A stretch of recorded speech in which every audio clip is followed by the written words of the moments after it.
Good afternoon. This is Ray Surrett. We are in his home, and he is going to tell of his life. It is Sunday, November 26, 1995, and Ray is an essential part of this Surrett family, and he is going to tell you a little about himself. Do you use a lot of hand motions, or will you? No. Okay.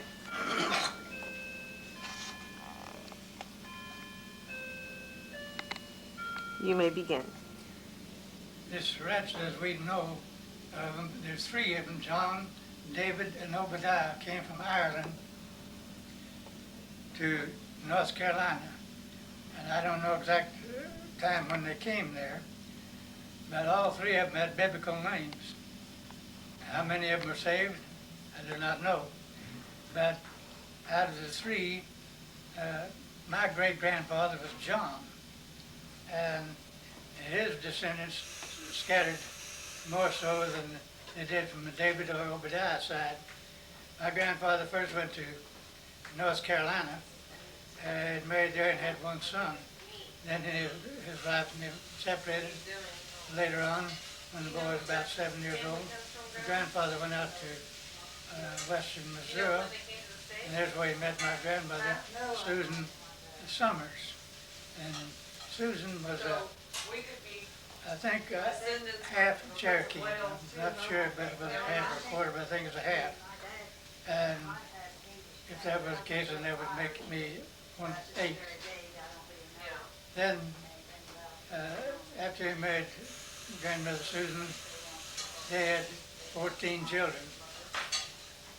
And they lived in southwest Missouri, southwest of Washburn, just a short distance from the Arkansas line and a short distance from the Oklahoma line. They raised all those children down there in a place where it would be very difficult to even make a living. But they all survived, and they hunted and fished a lot for their meat, and they became excellent shots because my grandfather would give the gun to the oldest one, and he got to carry it till he missed a shot. When he missed a shot, then he'd pass it on down to the other. And there'd usually be about 4 of them old enough to use at a time. And they didn't get that gun back until they made the rounds. So consequently, that made each one of them a very good shot, because whenever they pulled the trigger, they meant to put meat on the table. And I think of a time, one time when my father went out with a double-barrel hammer gun, and that was back before they had any limit on quail. And he come in with 42 quail, a duck and a squirrel, and 2 loads in his gun. That was out of 50 shells. And he didn't shoot anything setting. Everything had to be moved to be shot. Then, my father married my mother, Alice Stringer, and she was one of eight children. I saw my grandmother Stringer only twice before she died. My grandfather Stringer I never did see. I don't know at the time when it happened, but he walked off uptown one day about 4 blocks or 5 from town, and was never seen or heard of again. Nobody knows whatever became of him. They claimed they didn't know of any family problems that could have caused him to leave, but we don't know whether he met with foul play or whether he might have had something else happen to him. But regardless of what happened, he was never heard from again. And my father came out to Oklahoma when the oil boom started out there, and out of those 11 or 14 children, there's 11 boys and 3 girls, and they all ended up in Oklahoma at one time, with the exception of Aunt Georgia, which is the oldest, and she always lived in Missouri. And I was one of 8 children. My twin sister Faye and I were the last 2 of 8. I had 2 brothers and 5 sisters, including Faye. And Grace was the oldest, and then Gertrude was next. Gertrude was the one I never did see. She was burned severely in the fire and died a few hours later, and I never did see her. That happened before I was born. And then after her came Henry, and then Claude, and then Marie, and then Fern was another one that I never did see. She also died before I was born, and I didn't know the exact cause of that. I think it was probably from abscess into a blood poison, probably. They don't know for sure. And then after her came Faye and I, and Faye died at the age of 6 months, and they all thought it was caused by some canned milk that they spoiled it. They had given her in a bottle, and mine was full, and so I didn't get any of that canned milk. And after she became sick, they didn't give me any of that at all. And they threw that away. But she only lived a few hours and died. At that time, I was back in horse and buggy days, and there's quite a little distance from town that is by buggy. And as far as I know, a doctor was never, if he was called, he didn't get there. I grew up, where we were born was about halfway between Dewey and Copan, Oklahoma. About half a mile west of the Highway 75. You need water? There's lots of water. Okay, no, the sinus stuff was causing me trouble. That's fine. We moved from that place down to lease where Dad pumped a oil field called the Longbone lease. It was about a quarter mile north of Dewey Cemetery. Dewey Cemetery is where my parents are buried, my twin sister, my other two sisters, and two of my uncles on my dad's side are buried there. We moved away from there when I was about 4 years old. I can only remember one thing that I can think of right now. There's only one man in the area there that had a car, and he'd come roaring up the road in a cloud of dust, doing about 30 miles an hour. That was about top speed then. And I'd always run out to the fence to watch that car go by because I only saw one a day. And everybody knew that's who it was because he's the only one that had a car. Then Dad left there and moved back to Missouri again. They first moved to Baxter Springs, Kansas, and worked in the mines over in Oklahoma, which is just a short distance from Baxter Springs. Baxter was almost on the state line. He worked in the mines there a while, then he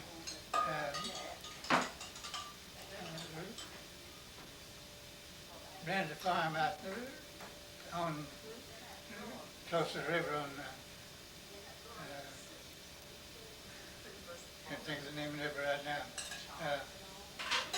Anyhow, he had a burnout season, crops all burned up, and we had to leave there. So we came back to Oklahoma, and he came back, got a job pumping again, pumping in the oil field. And that was north and west of Copan, which put us about 10 miles north of where I was originally born. I grew up there and went to a grade school out in the country that was named Hawaii. And then I went to high school in Copan. I graduated there in 1919. Excuse me, I didn't mean to say 1990, I mean 1931.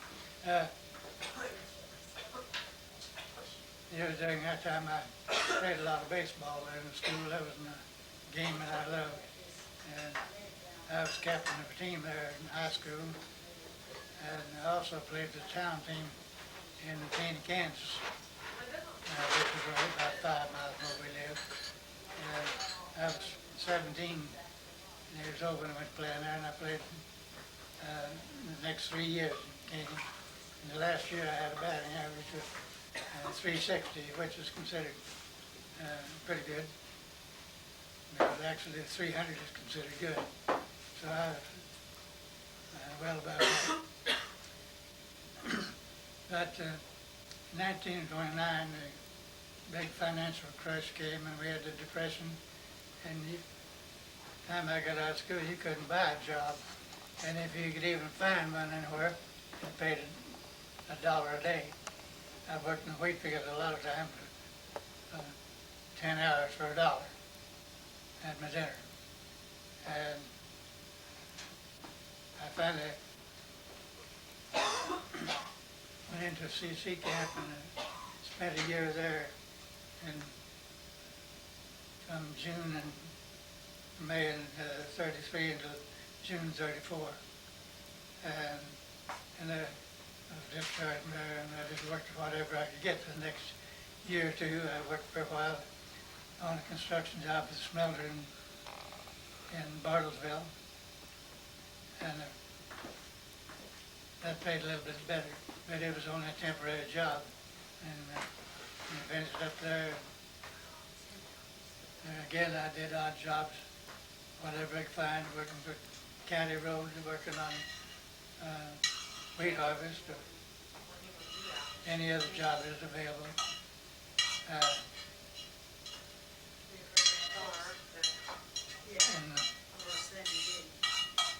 In 1937, I went down to Texas to work in oil field, and I worked there 3 days out of a week and nothing else in sight. And I have heard them talking about the big boom, oil boom starting in Illinois. I thought, well, I did as well be in Illinois, be broke as be in Texas and be broke. So I hitchhiked to Illinois, and I got up there. I caught a ride with a fellow that he was a traveling shoe salesman. He said he'd haul them in, haul them out there. That was kind of discouraging to hear that, going in to look for a job.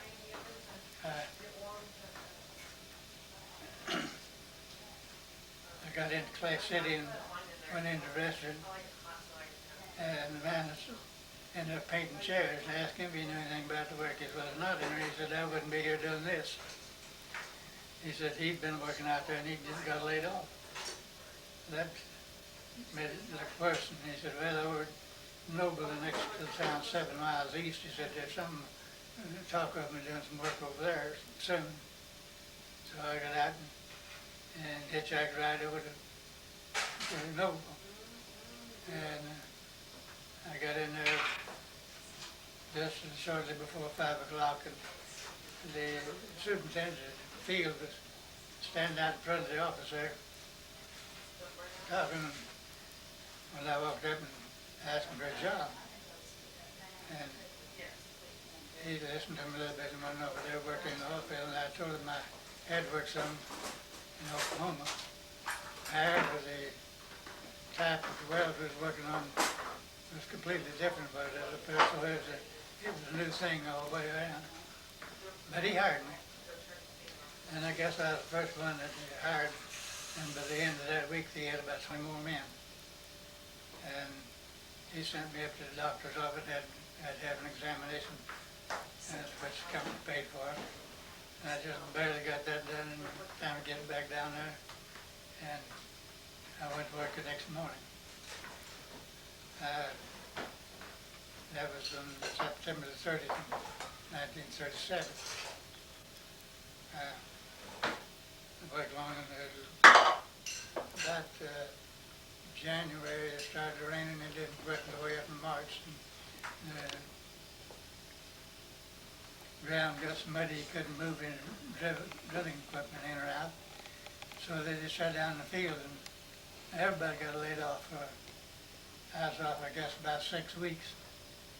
And when they called me back, then I was back in 38. 38, okay.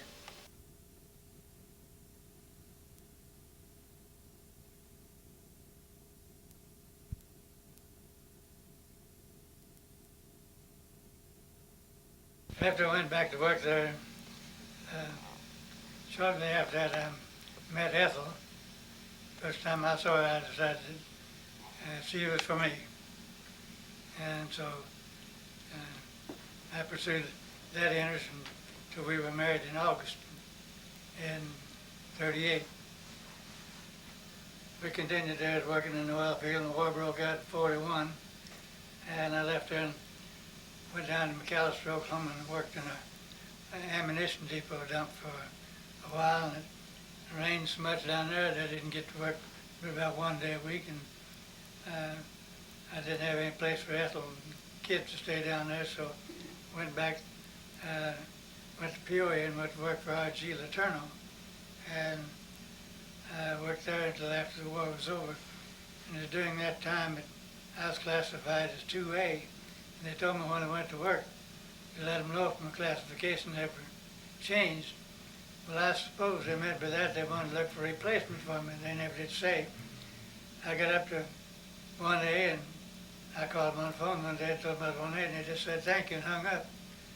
And about 2 months later, I got another classification back to 2B. Well, that went on for about another 6 months, and I got another classification 1A.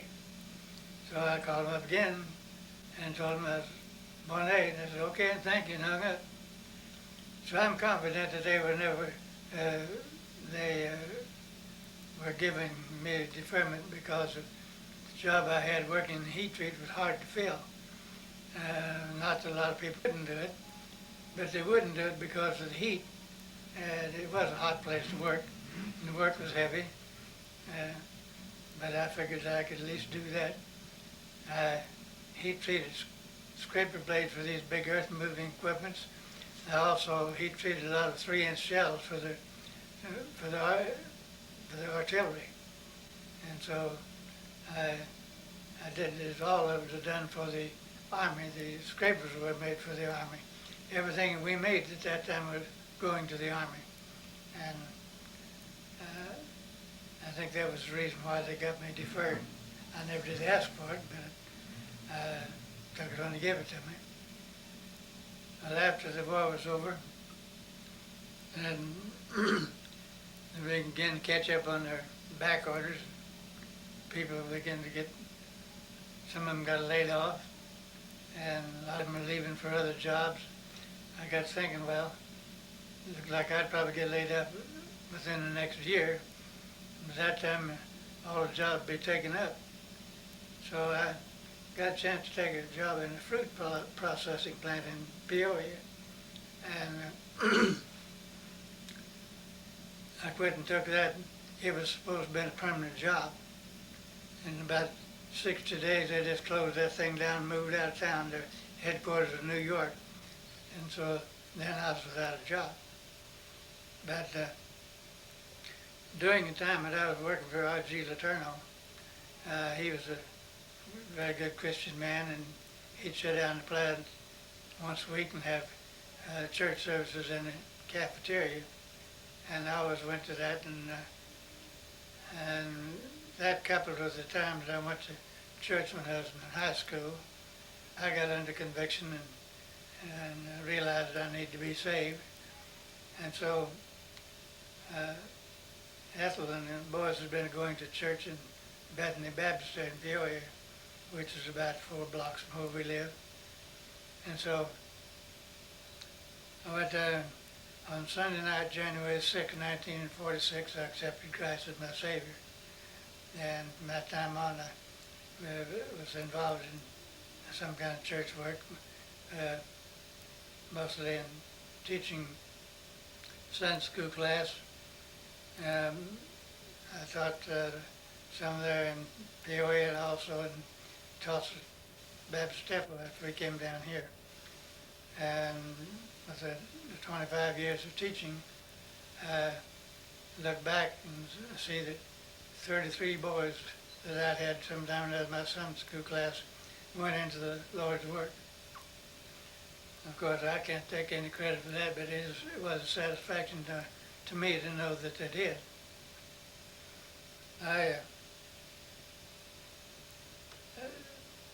In 1948, we inherited some money from Ethel's folks and some oil royalties. Well, we moved down to Raleigh, Missouri with the intention of I was going to look around and see if I could find a motel to buy. Well, the money dried up too quick for anything like that, and I guess it's just as well I didn't. And we only got 3 big checks, and then they just dwindled down to almost nothing real quick. So we run out of money faster than what they anticipated. Then I went back to Peoria and took a job at Cattle Tractor Company. And it was considered a prestigious job, paid good for that area at that time. But it was one of them headaches, it was really a headache. And I was working in the tool crib, and if you couldn't get the tools out there fast enough for them, man, they'd cuss you out. And I wasn't used to that kind of stuff. I couldn't take that. So even though it was a better paying job, I went to look around. The only thing that was available was a school custodial job in Peoria, which is a suburb of Peoria. Paid less money, but I took it anyhow to get away from that job that I had that I didn't like. I can look back and see that the Lord was in this whole operation because He wanted me over there. While I was there, I was still teaching 8th grade boys, and I invited 5 boys to go to church with me one Sunday, and they all went. And they went again Sunday night to a meeting, and Tuesday night we went to a Jackie Burris meeting down to Shrine Mosque, and a bad night. I didn't want to go. That zero, roads are slick, and all the other boys canceled out except Larry Lawrence. But we decided we better take him because he wasn't saved, and he got saved that night. About 6 weeks later or so, one evening I felt like I ought to go and invite his parents. So I did. Went over and invited them to church, and first time they went to church, they both got saved. And within 2 years after that time, 25 members of their family got saved. But they didn't, only one of the group went to our church. But I worked there for about 5 years, and things began to change there. And I wanted to come back to Oklahoma. I contacted a janitor supply company in St. Louis, and they was going to give me the eastern half of Oklahoma. But before I got out of town, they called me back and wanted me to take a place in central Illinois. I took that, but that turned out to be a mistake. And I worked that for a while. And then I sold for Fuller Brush for a year. And I could make it in town, and half my territory's out in the country, and I'd go out there, and there's where I'd lose it. Make it in town and lose it in the country because of having to go back to make my deliveries so many times I wasn't at home. And after I finally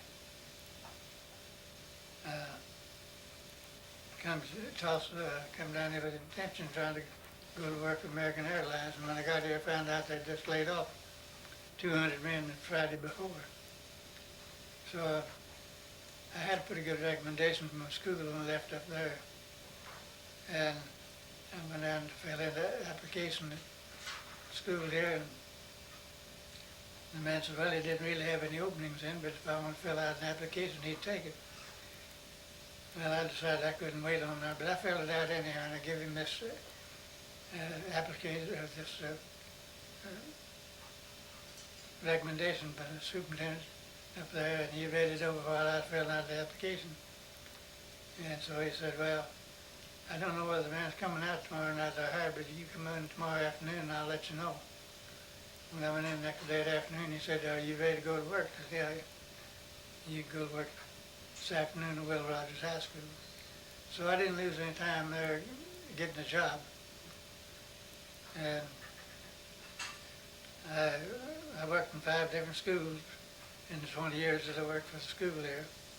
Ended up Bryant Elementary before I retired in 1977. But We joined Tulsa Baptist Temple here because I knew some people that went there, and I figured it would be going to a pretty good church, and that's how I found out about it. We went there and liked it. I was down here for a while by myself before Ethel could get the house sold and moved down here. But right after she got moved down here, then we joined the church. Been there ever since, and that's 37 years ago. But now and let Ethel tell her side of it.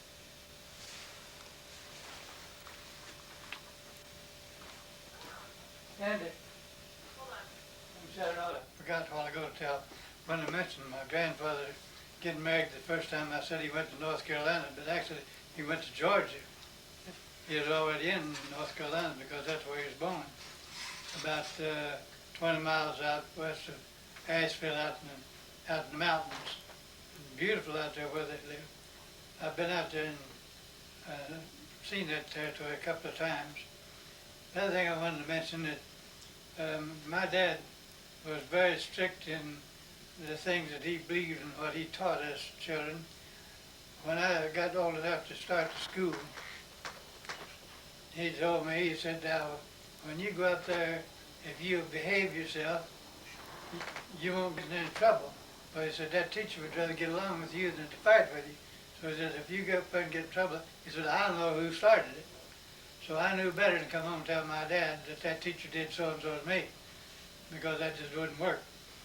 The other thing that he taught me also, when I got old enough to work, and I'm sure he told my two older brothers the same thing, he said, when you go to work for somebody, earn your money, because if you don't, you're stealing from them. And he was very emphatic about that. He meant every word he said. And we knew it. When he said something, you better not take it lightly. And I'm glad that he taught us that way, because that benefited me down through my life, because, and I believe he's right in the fact that if you don't earn your money, you're stealing from them. And so, and stealing to him was just right close behind murder. So it wasn't a small matter to be stealing from anything, from anybody. And so I'm thankful for the teaching that he gave me. And I passed that on to my two boys about the teacher situation. And they never come home and told me any stories either. So I don't know whether they got in trouble or not, but at least I didn't hear about it. But, and I'm sure he probably taught them the same thing about work habits too. I wasn't old enough to remember about that at that time, but he was very emphatic about a person earning what he's getting paid for. That's about all I can think of right now, and I'll let Ethel talk for a while. You want me to sit over there so you won't have to move? Yes, please. Yeah, that means a lot. Ethel Surrett, and we're going to hear her side of the story now. Introduce yourself. I was born Ethel Helen Phillips, in Clay County, Illinois. Vernie and Walter Phillips. And I have a twin sister, Esther Ellen Phillips Seasongood. And I had two older brothers, Merritt and Bernal. And then we had a baby sister. When Esther and I were 7 years old, we had a baby sister named Bernadine. She has departed this life some years ago, having had leukemia, but the rest of the family are still living. And my parents were hard-working farmers. They were Christians, and we were brought up in church, a Methodist church out in the country, which was quite a thriving church then, and we had a lot of people there. And we used to have a good young people's group, and we had different activities and had a lot of fun with that. But we were all taught to work, and we had to work in the garden, and I worked in the field quite a bit, drove horses. We didn't have a tractor in those days. And I used to work in the fields, plow corn, rake hay, and things like that. But I had a happy childhood, and we had, of course, I never lacked for a playmate, having Esther, and we always liked to play the same thing, being the same age, and we both liked dolls, and of course we played with our brothers too, especially Bernal. Merritt was older, and but Bernal and I guess you would say we were pretty close down through the years, and after we got older, we girls wanted him to take us anyplace. I was always the designated one to ask him. Somehow the other girls, I guess, were afraid of him, I don't know. But I always thought that he knew everything, and when I was little, I used to ask him questions about things I didn't understand, and I thought he knew everything, and he thought he did too, but it turned out that he didn't, because I can recall now a lot of things that he told me that definitely weren't right, explaining something that I didn't know about, and he wasn't right either, but he thought he was, and I thought so myself for a long time.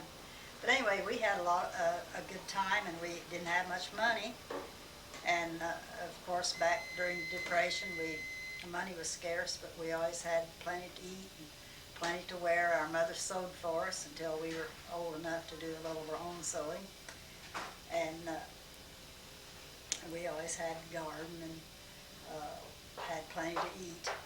And we lived on a farm that had belonged to my grandmother.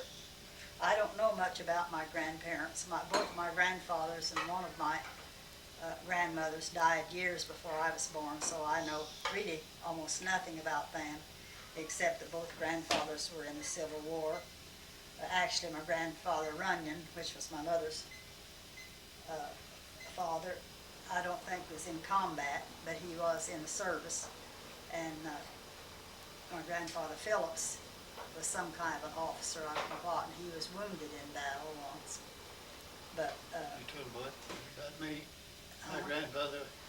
Tell him about my grandfather. oh, and What you said about it? his grandfather was also in the Civil War, and I told him, I said, maybe your grandfather shot my grandfather. And he said, oh, no, he didn't. If he'd shot him, he'd have been more than wounded, because he was a good shot. He wouldn't live to tell the story. So anyway, I didn't really know. I always wondered what it'd be like to have a grandfather, since I never had one. But my other grandmother lived until I was about 14, I think, and then she passed away. But she lived on, had this farm where my parents lived most of their married life. And my mother was 8 years old when grandmother moved there. And all those years, except 1 year, my dad and mother lived there after they were married. And grandma, meanwhile, moved into town. And that farm is still in our family. My brother Bernal owns it now, and I believe that when he's gone, one of his grandsons wants it. So it's been in the family for a long time now.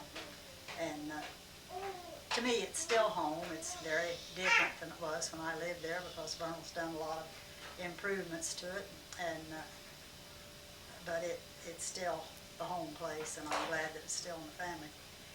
But we had a lot of fun when we were kids, and simple pleasures. We didn't do anything much that cost money. We didn't have money to spend, but we didn't think much about it, because everybody else in the neighborhood was in the same boat.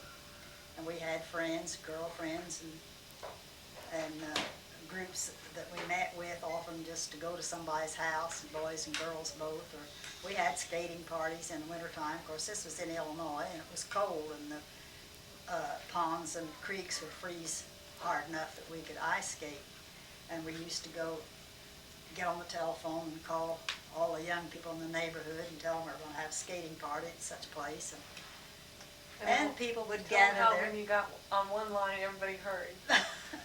Yes, this was party line, so of course when we were talking to anybody, you didn't talk about anything very personal, because everybody else heard what you were saying. Also, I'll bet if you invited one person to the party, you'd have to invite everybody, or else Yeah, they'd know that we were having it and they weren't invited. So anyway, we'd go, and the boys would build a fire, and we got too cold, we'd skate up to the fire and get warm, and then go out and skate some more. It was a lot of fun, and then walk home. We'd walk there and then walk home, maybe sometimes a mile and a half, and your feet were a little sore, but then by the time you'd skated all evening, and then walk home. But and we used to have gatherings. We had somebody'd call up and say, well, we're going to have an egg roast at such a place, and maybe some school or something, and we'd go. Big crowd of young people would go there, and we went to roast eggs. Nobody had brought any. I never went to egg roast where we had any eggs to roast. So I don't know really how you roast eggs. I didn't know you did. Was it just an excuse to get together? Or? Yes. No. So we said, well, let's have another eggless egg roast, because nobody ever took any.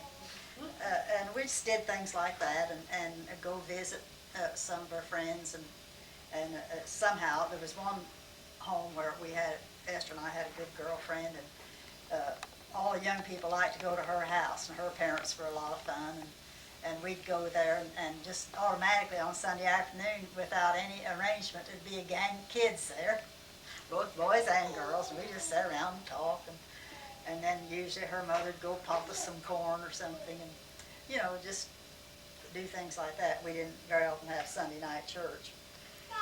So anyway, when I was, shortly before I was 13, I was saved, and we kept going to church.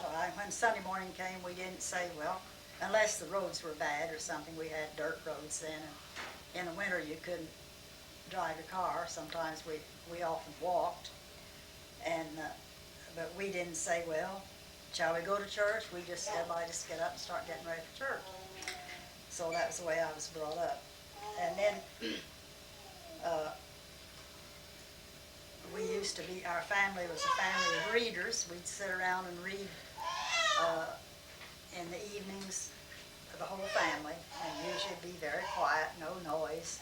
We didn't have radio in those days, or of course television hadn't been invented.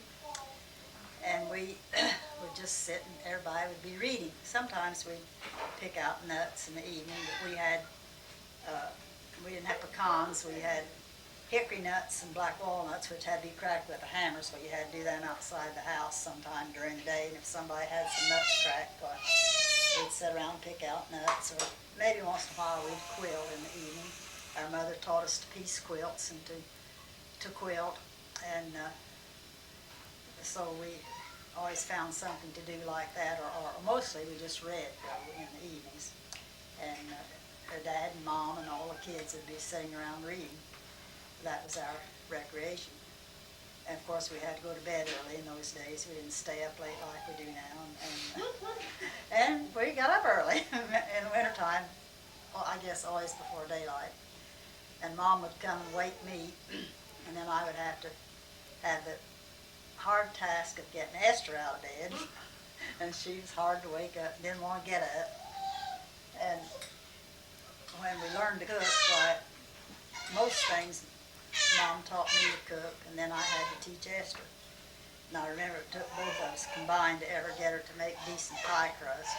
But finally, so she did real well. But it seemed that I always had to. My sister said Mom favored me, but I said, well, yes, she did. If having to do more work than you girls did, I guess she did favor me, because it seems she always called on me. And I know my grandmother said one time, well, Bernie, why do you always say Ethel? Why don't you say Esther once in a while when you want something done?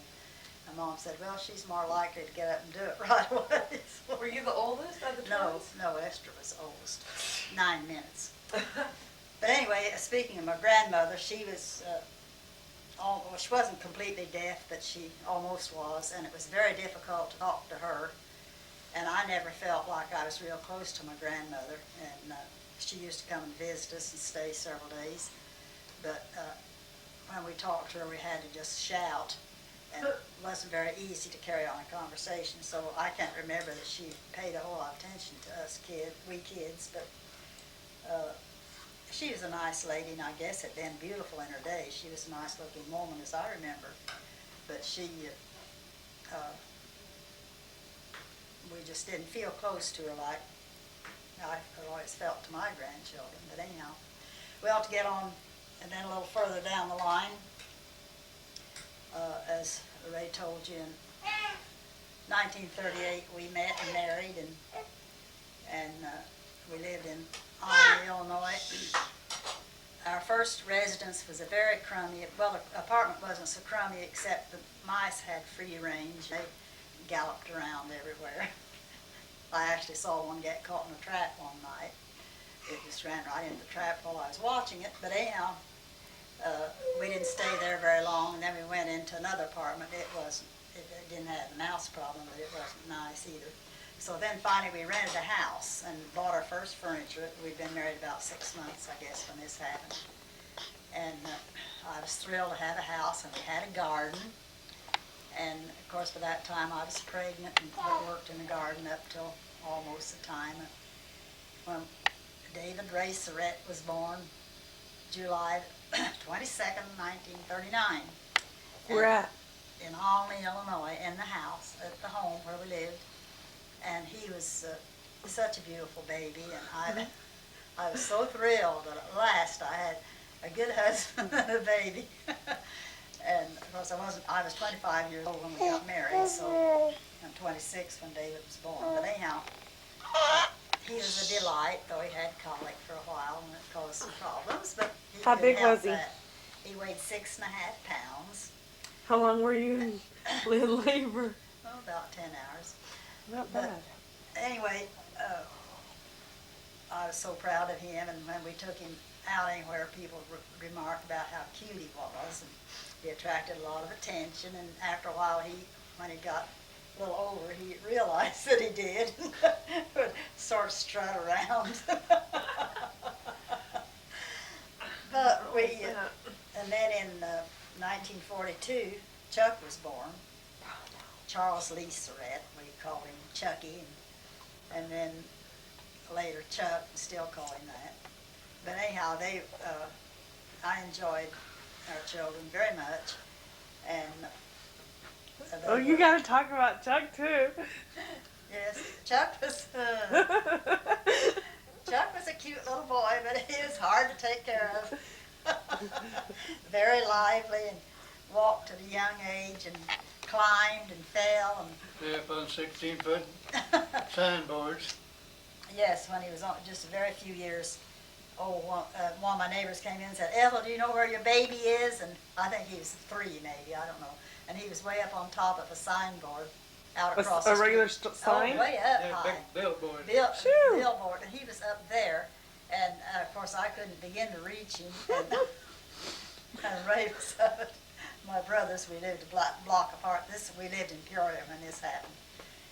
And so I said, "David, go up to Aunt's and get your dad." So when I said that, get your daddy, so when I said that, Chuck started scrambling down. But he didn't stop to think his dad couldn't reach him up there either. But that brought him down, so he got down there, because none of us could have reached him. I don't know what we would have done if he would have come down. It was about 16 feet high.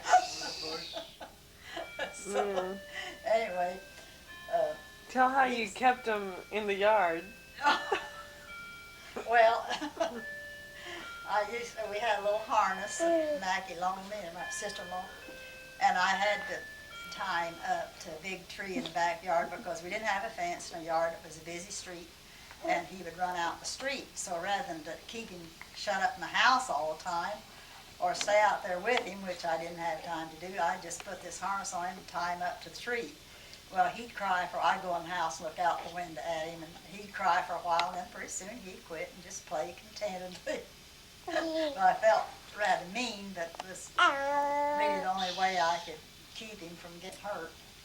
But anyway, then after we moved to Peoria, I started going to this Bethany Baptist Church, which was a small church then, a few blocks from where we lived, because we didn't have a car. It was during the war. We didn't have a car, and so I had to have a place I could walk, though I'll confess I was scared to death at first to go to Baptist church. I'd never been in one. I'd heard bad things about them, and having been raised in the Methodist church.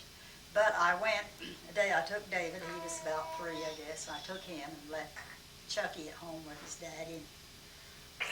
and we didn't go to Sunday school, we went to church, went in late, had to sit on the very front seat. And of course embarrassed, but I was so impressed with that young pastor they had, and I thought, well, he preaches just like I've always believed, only more so. And he preached right out of the Bible, everything he said, he backed up with the Bible, and I was really impressed. Well, I went there for quite some time, and I'd usually leave right after church and didn't stay around to talk to anybody, which I can see now is my fault because it was a very friendly church. Usually I'd talk to one of the ushers and to the pastor. He would speak to me, and usually that'd be all the contact I had with people for quite some time. Well, then later on, gradually, Ray went to church with me once in a while, and both the boys, I bought little sailor suits for both the boys, and I'd taken to church in those sailor suits, and they both looked very cute in them, I thought. And so we became known as a couple that had the boys that wore the sailor suits, because that's what they always wore at church. And he began to go some, and found out that Christian people were nice too. And we did finally develop some very good friends, and especially after he was saved, and we started going to church more and taking in about everything that went on then. And we kept the boys in church, and at times, I remember once that David rebelled, and I called him in to get ready for prayer meeting one night. And he said, I don't see why I have to go to prayer meeting if the other kids don't go. And I said, well, that's all right. That's not my responsibility, but you are. And we're going to church, and you're going to church, and that's the way it is. So I never heard him say that again. Whether or not he followed, I don't know. But anyhow, eventually the boys were both saved there in that church after the dad was. And became active in the young people's department and all that. And they, of course, David graduated from high school in East Peoria. Meanwhile, I left out part of it. I was moving to Missouri. Hold on. But we bought this house in Rolla, Missouri, which was a rather small town. We had lived in Peoria in a rented house. And after we got our little oil money, we went down there, and we thought we wanted to live in Missouri, but that was a mistake. But I guess the Lord had a purpose in it, as it turned out. But we bought this house, and I was so thrilled with it because I had wanted a house, and it was a 3-bedroom house with hardwood floors, and it was an old house, but I thought it was just so nice, and we had big rooms, and which we hadn't had since. So anyhow, we had a garden. Ray and I had been married 57 years, and I believe that there's only been 1 year in that time that we hadn't had a vegetable garden. Sometimes it's very small, but we've always had a little something of a garden, which of course I enjoy gardening. But anyway, we lived down there. Well, the boys and I lived there about a year. Meanwhile, Ray went back to Peoria to work because the job he had there didn't pay enough for us to live on. And he went back up there, and eventually we went and moved out to Creve Coeur. I think there was one good reason for us being there, because Ethel was teaching a Sunday school class, and she led a little girl to the Lord while we was there. So if that anything worthwhile going down there, that would be it. Yeah, and then when we went, we wouldn't have moved to Creve Coeur if you hadn't been working for the school, and that's where you had such good influence on the Lawrence family and the other boys out there. So anyhow, we came back, we bought a house out in Creve Coeur, which is a suburb of Peoria, but we still went to Bethany Baptist Church. And by that time, we had many friends there, and we used to visit with them, and the boys had friends there, and we'd take boys home with us on Sunday, or we had one family that had 2 boys, and we'd trade off. They'd take one of ours, and we'd take one of theirs, and one of their boys used to come up to me and say, Miss Surrett, can we trade boys today?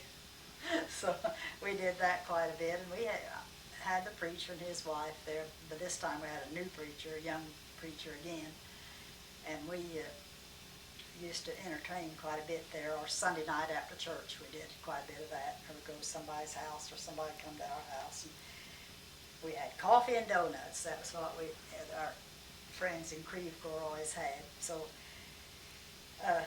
I loved the church and loved the people there, and didn't really want to move to Tulsa, but as Ray had always wanted to come back and to Oklahoma.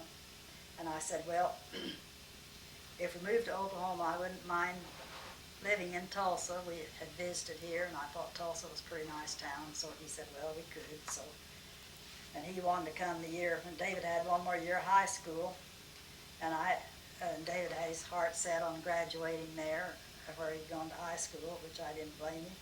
So I persuaded Ray to wait another year, and then he came on down, and the boys and I stayed until we sold the house. So when we moved to Tulsa, and as he said, we started going to Tulsa Baptist Temple. But I wasn't too happy with Tulsa Baptist Temple when we first went there. It was a big church then. I remember one roundup day, as they call it. There was about 1,500 people there. And this was in our old auditorium, and they had seats that folded up and down, and real noisy.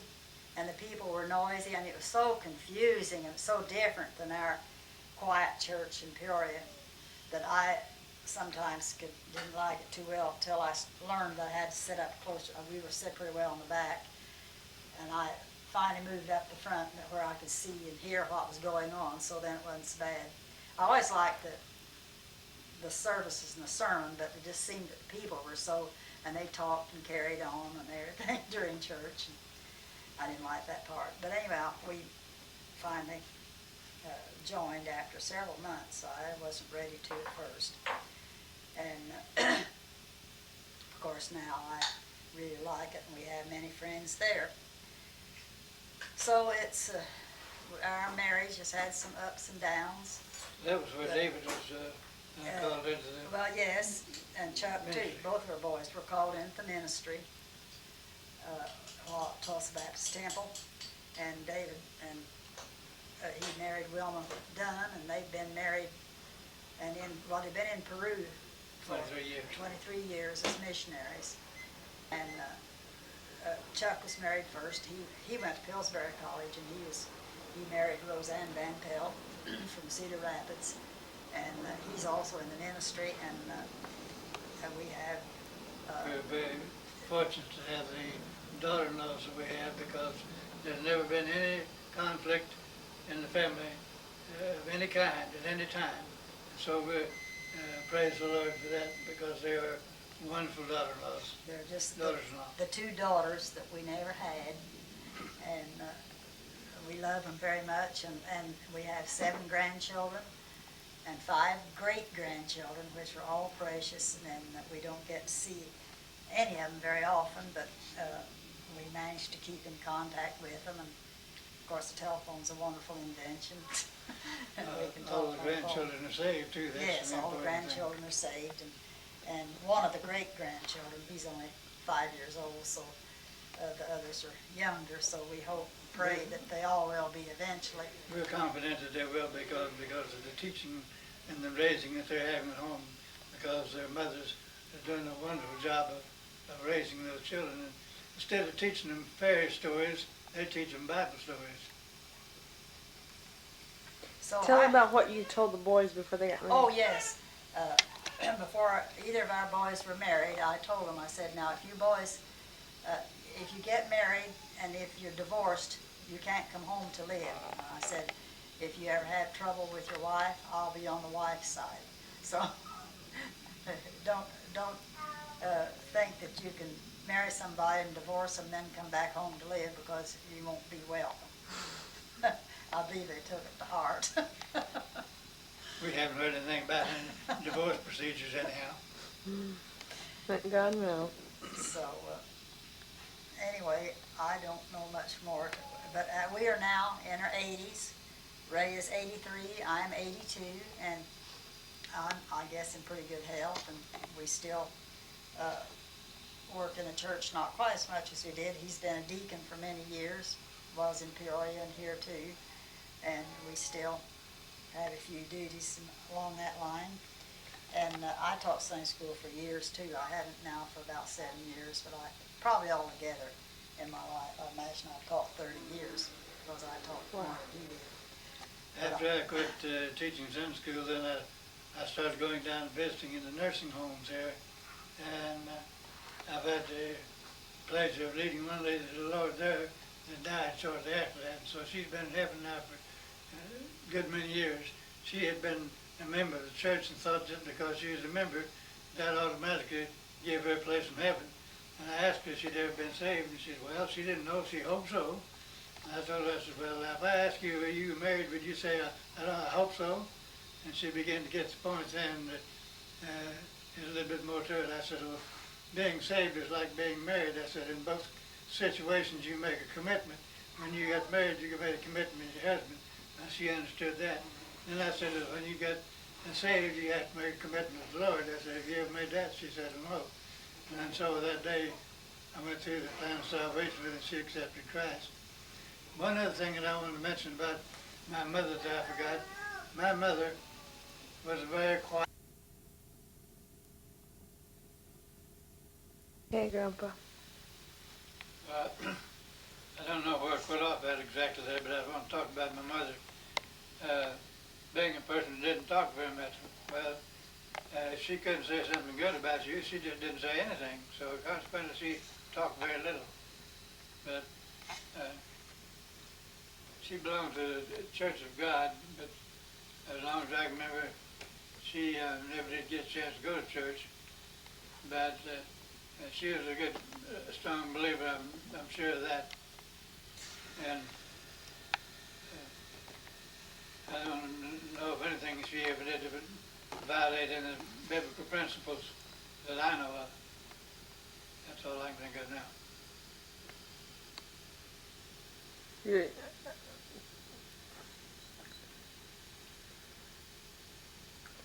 You're not going to say anything else? No. We took 2 trips with our senior group from the church, one of them to Germany and the other one to Hawaii. The one to Germany, we flew from St. Louis nonstop to Frankfurt, Germany.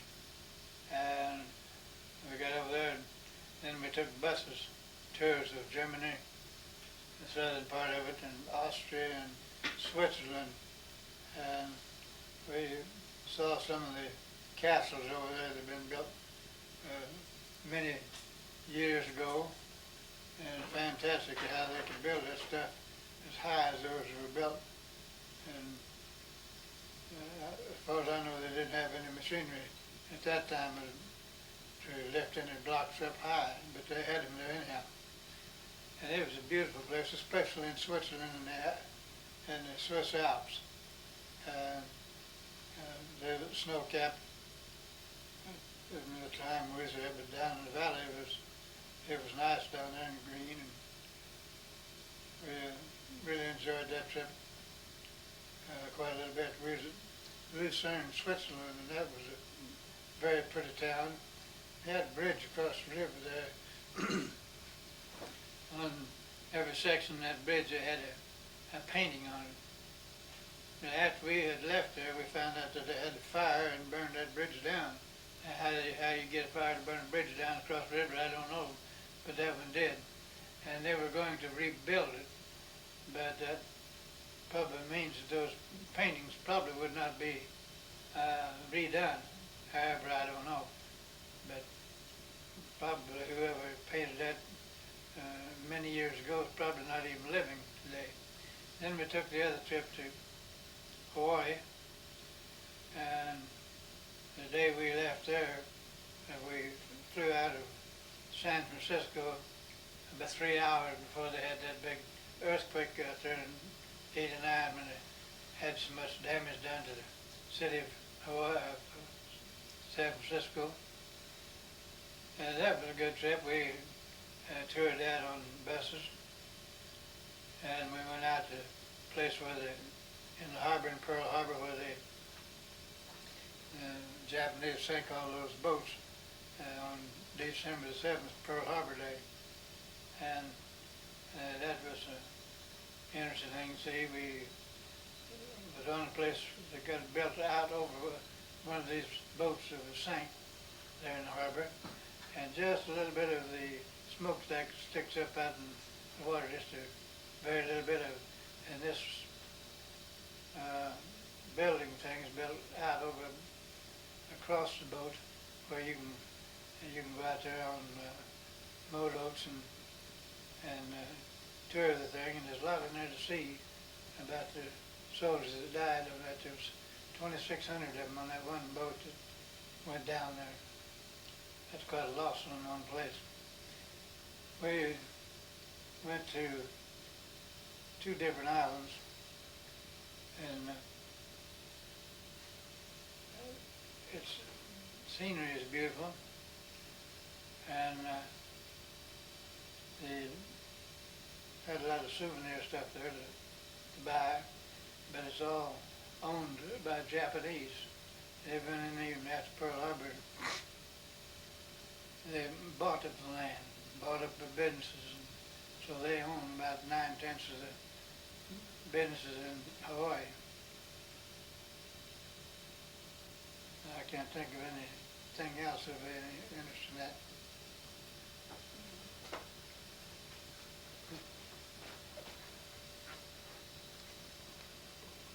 I don't think very much about taking these trips. Everybody else seems to think it's almost impossible for a man my age to do it.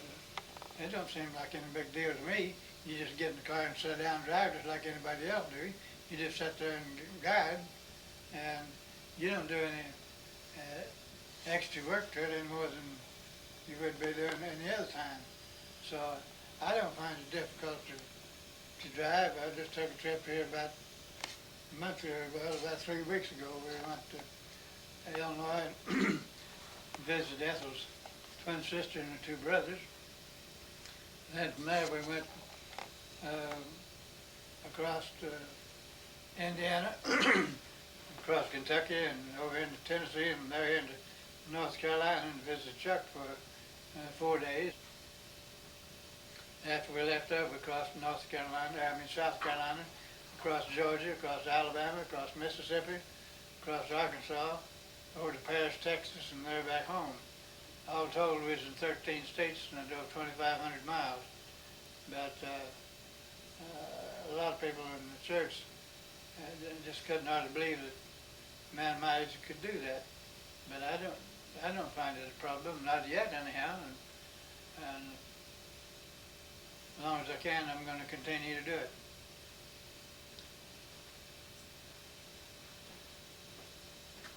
All right, thank you, Grandpa. We appreciate your comments this evening, and we will come back in just a minute with Grandma. Thank you.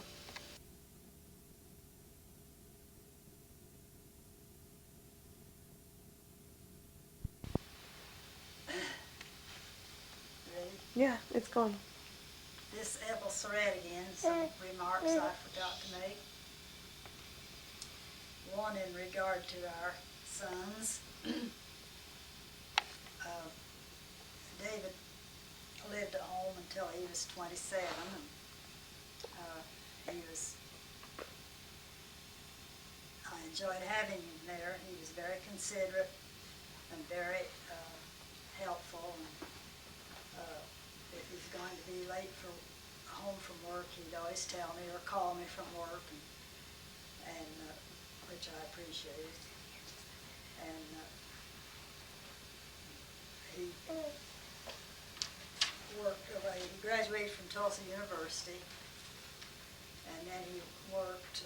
He worked while he was in university at various jobs, mostly in grocery stores, and then he worked for the employment office. State employment office for quite a while, and while there he met his wife Wilma at church at TBT, and after a few months of courtship they were married, which made us very happy. And then a short while after that, during our mission conference, they were called to the mission field, which we were happy about and yet sad at the same time, because it meant that they would be going away and living away from home, far away. So, but then they had to go to Bible school, and they went to BBC in Springfield, for about 4 years, and while they were there, their first daughter Candy was born. And we did get to see her about once a month because meanwhile David was in the Marine Reserves and he came home once a month for drill. And so we did get to see Candy while she was small. And Wilma went to school too, and after they both graduated, they moved to Florida and worked in a church, and there Jeff was born. And we didn't see him until he was 6 months old, and only saw him once or twice after that. So that was sad to miss out on his babyhood. And they went to Peru, and he was a little past a year. And we didn't see him, I believe, then until he was 4 years old. So of course this was sad to not get to see the children and David and Wilma. But at the same time, we were happy because they were doing what the Lord called them to do. And the Lord brought a peace to my heart because I knew that they were in His will.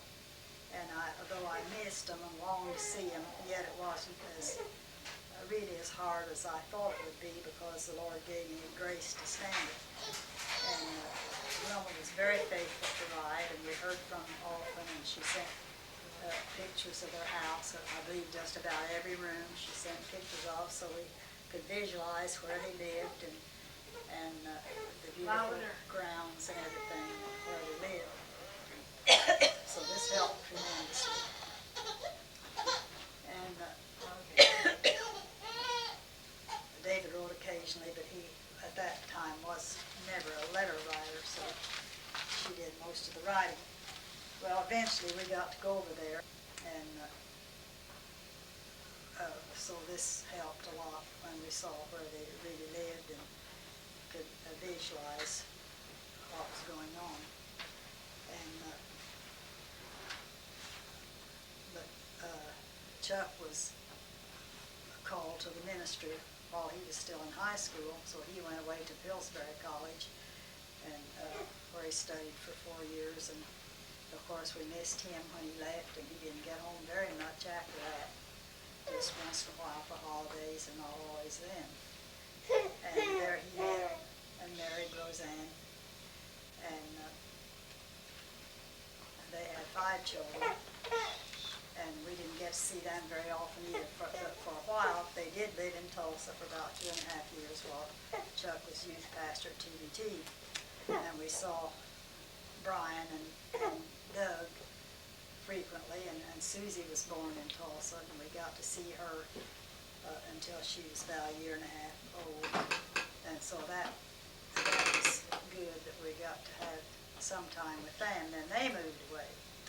So he became pastor in Holland, Michigan, and they were there for 4 years. And then he went to Dyer, Indiana, where he pastored for about another 10 years, almost 10. And then he was sort of at loose ends for a while, and then they went to North Carolina, Kings Mountain, North Carolina, where Chuck taught in a Bible college and Ambassador Bible College, and eventually became pastor of Emmanuel Baptist Church in Kings Mountain. And Roseanne also taught in a college, and still does, and part-time. So this, although we haven't got to spend a lot of time with our sons and their families, at least we have always been able to communicate with them either by letter or by telephone, and this has been a big help. And of course, some of our grandchildren have spent time with us, and Candy has been our mainstay the last few years because she spent more time with us, and now she has this delightful little girl. So we enjoy her, and we just will miss her. She's here now, but she's going to leave tomorrow, so we will miss her. But anyway, I wanted to say that when my children were growing up, our children were growing up, I stayed at home and took care of them. I didn't work away from home, and we had rather hard financial struggle, but we managed, and we were able to buy our home eventually had, I don't know how many cars down through the years.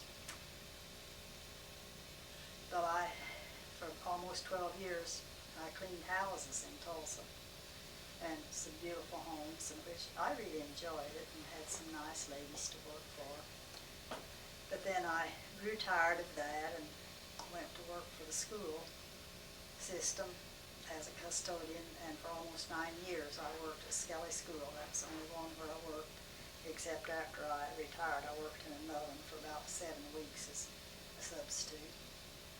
But I enjoyed this work too. It was my first experience in working with other people, and just men at first, and after a while they hired some other women, so I wasn't the only woman there.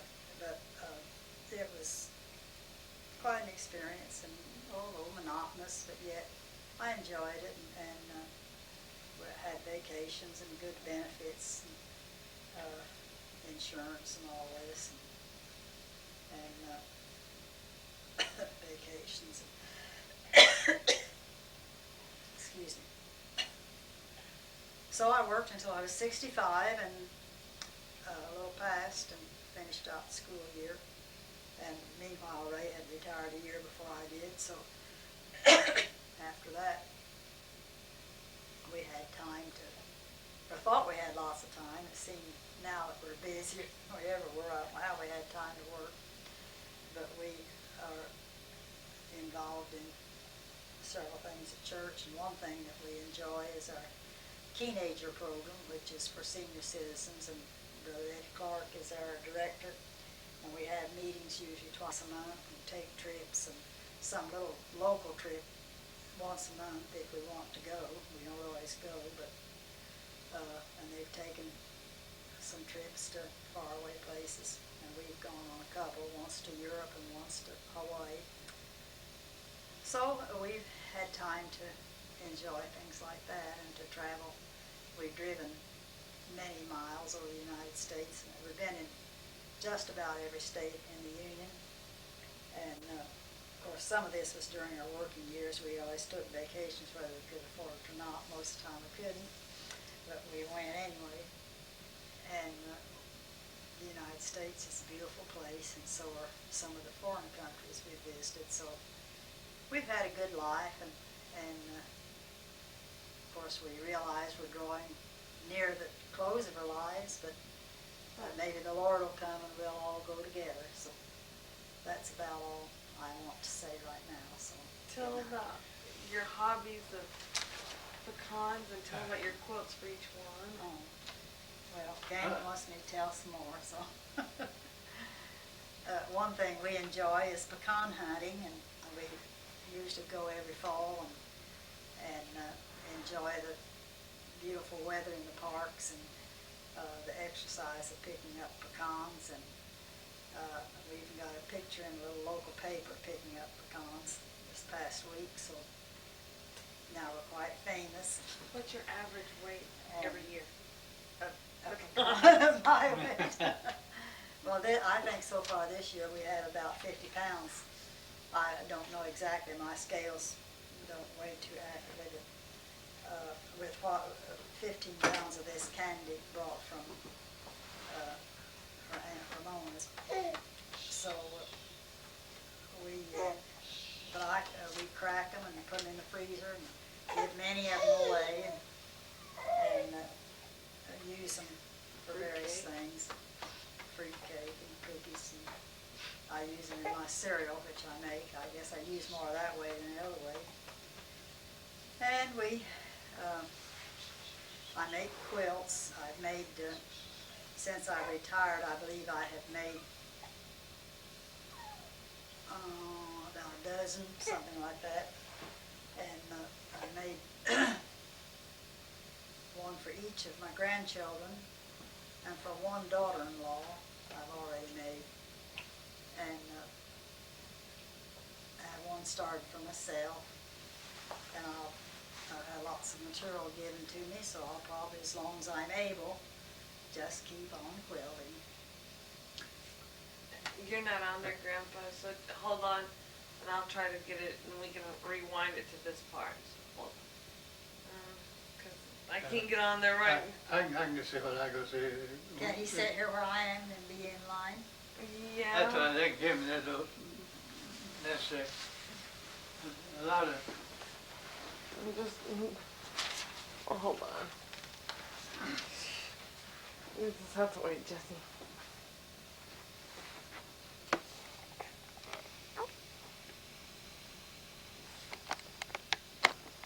Jesse, no. Okay. Go ahead. a lot of people makes funny remarks concerning the boys when they decide to go into ministry.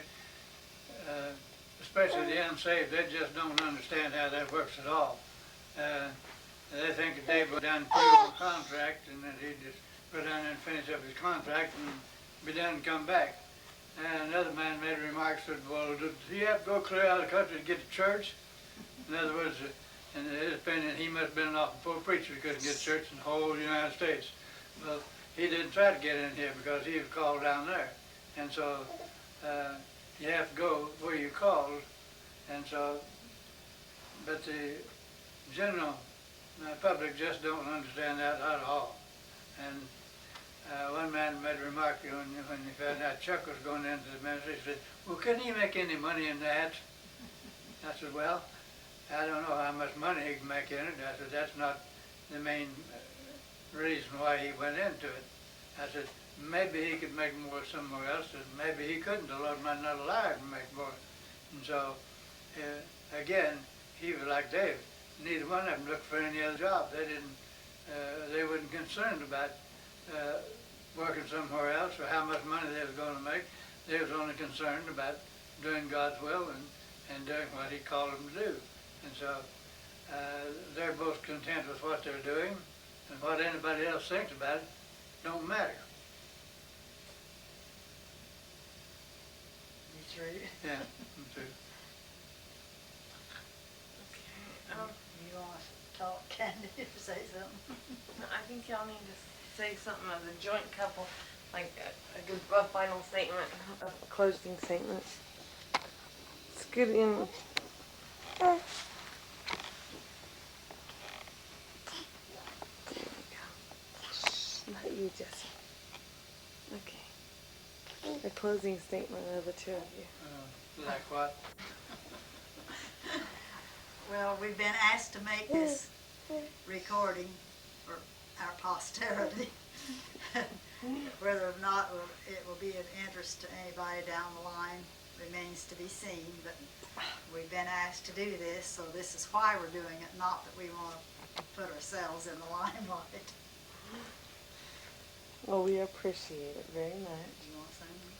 I don't know if there's anything I could add to that, except we have enjoyed doing it. And as our descendants look at these pictures from time to time, they might laugh their head off and think, my, I'm glad I didn't live in that day and age and have to put up with things that they did and live like that, but we really didn't mind it too bad. And at that time, we just lived like everybody else did, so we didn't feel like we was neglected so much or deprived in any way, because we just lived like everybody else.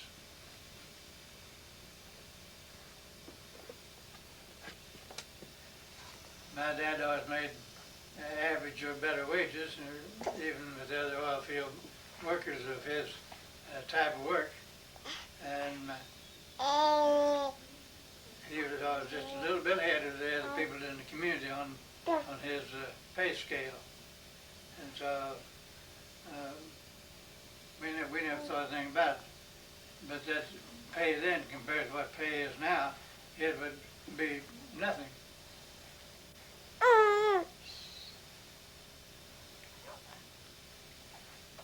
We are very thankful to Ray and Ethel Surrett for this recording. We hope you have many, many, many more years on this earth, or that we all go to heaven together in the rapture. And we pray that each one of your descendants, from your kids and their kids and great grandkids all the way down, will come to know Jesus Christ as your Savior. And that not one of your descendants will go to hell, that we'll all be together in heaven for eternity. I feel that will be because of the training, all of them are being taught the Word of God all their life. And so God's Word says His Word will not return void, but will accomplish that for which it was sent. Well, when their parents taught them that, they were sent for the purpose of them being saved. And so, and therefore, for that reason, I'm confident that they will be.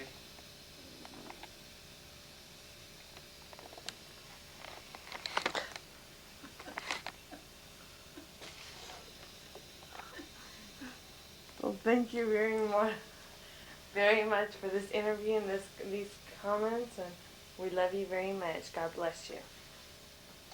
Thank you.